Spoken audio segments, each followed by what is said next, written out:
Hi people, it's me, Anja. My pronouns all she and her, and welcome back to my channel for a new recent reads video. May has been quite a fruitful reading month, and I've read 27 books so far, and today is May 23rd, if I'm not mistaken.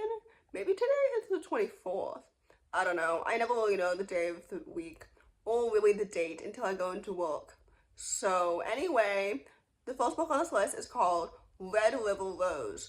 This book is a middle-grade historical fiction following an indigenous main character who must make a stand to protect her way of life in 1885.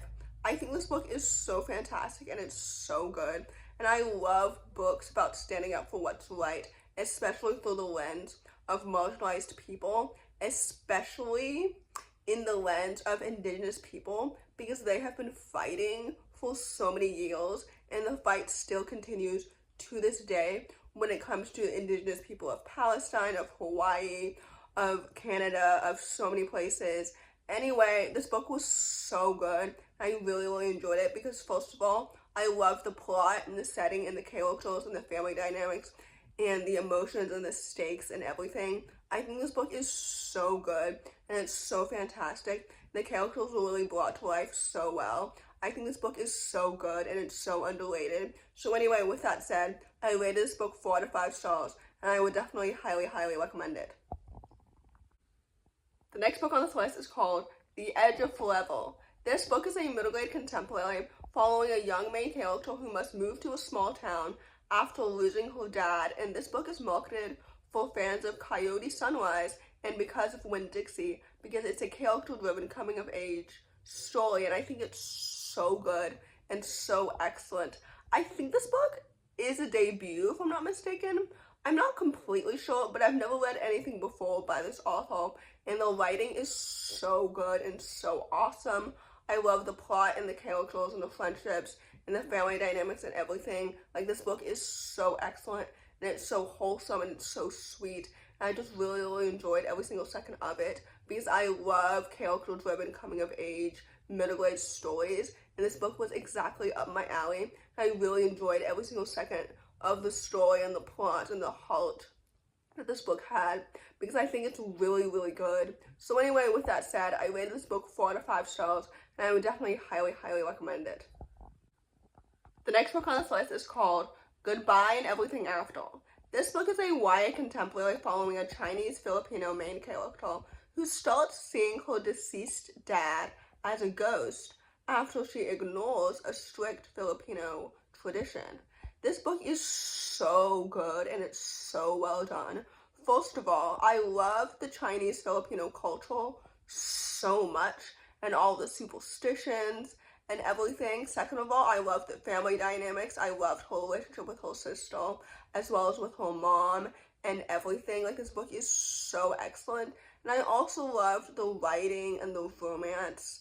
I had really high expectations for this book because I've previously read May's previous book that she wrote in 2023. I think it was called Chloe and the Kaisho Boys or something like that.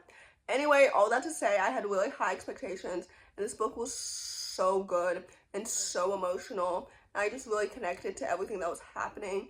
I love the characters so much. I think this book is really excellent and it's really underrated, as I've said multiple times throughout this entire video and constantly on my channel. But anyway, I rated this book 4 out of 5 stars, and I would definitely highly recommend it. The next book on this list is called The Traitor's Gambit. This book is a middle-grade fantasy sequel, and it's book 5 out of 7 in this series, and I've been keeping up with the series since the very beginning, and I've been keeping up with Amanda Foody's career since the very beginning when she debuted in 2017. So her reputation is one that I trust, and this book was so good. I love it so much. This was such a solid sequel. I love these characters, I love the world, I love the plot. I love everything about it. I critiqued book 4 2 years ago for feeling very transitional, which makes sense because book 4 is the middle of this series, because the series, like I mentioned before, is 7 books. So anyway, this book was so good and it was so excellent and I loved it so much. I love the stakes and the emotions and the characters and literally everything. I love this world so much. I'm so excited for books 6 and 7. I'm so excited to see how she will wrap everything together. I think this book series is so good, and it's truly excellent, and it's awesome, and I love, first of all, how inclusive the characters are, how diverse the cast is, how queer normative this world is. I think this series is absolutely so excellent, and I think it can stand on its own. But I will also say that the series is truly the new Harry Potter. I need children, I need kids, I need teenagers, I need everyone to be obsessed with this series the way that I am. I love it so much. So anyway, with that said, I rated the sequel 4 out of 5 stars, and I would definitely highly, highly recommend it. The next book on this list is called An Expanse of Blue. This book is a YA contemporary following a native Hawaiian main character who is navigating her fracturing family, a new boyfriend, and a best friend who is growing apart from her. I think this book is so excellent and it's so well done. This book was on my May TBR, and it was the only book on that list written by a debut author, if I'm not mistaken, and this book was so good.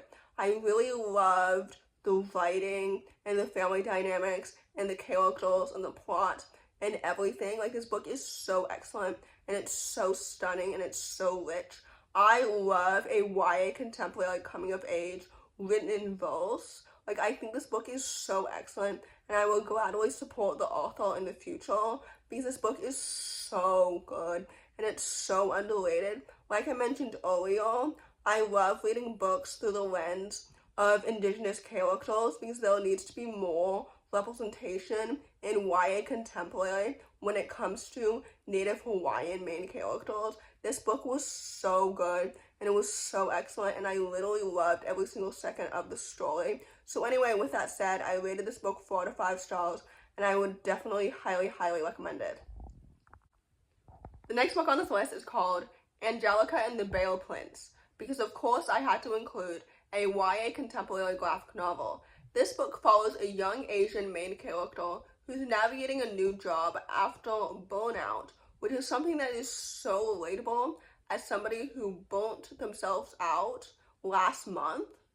And now I would say that I'm navigating a new space.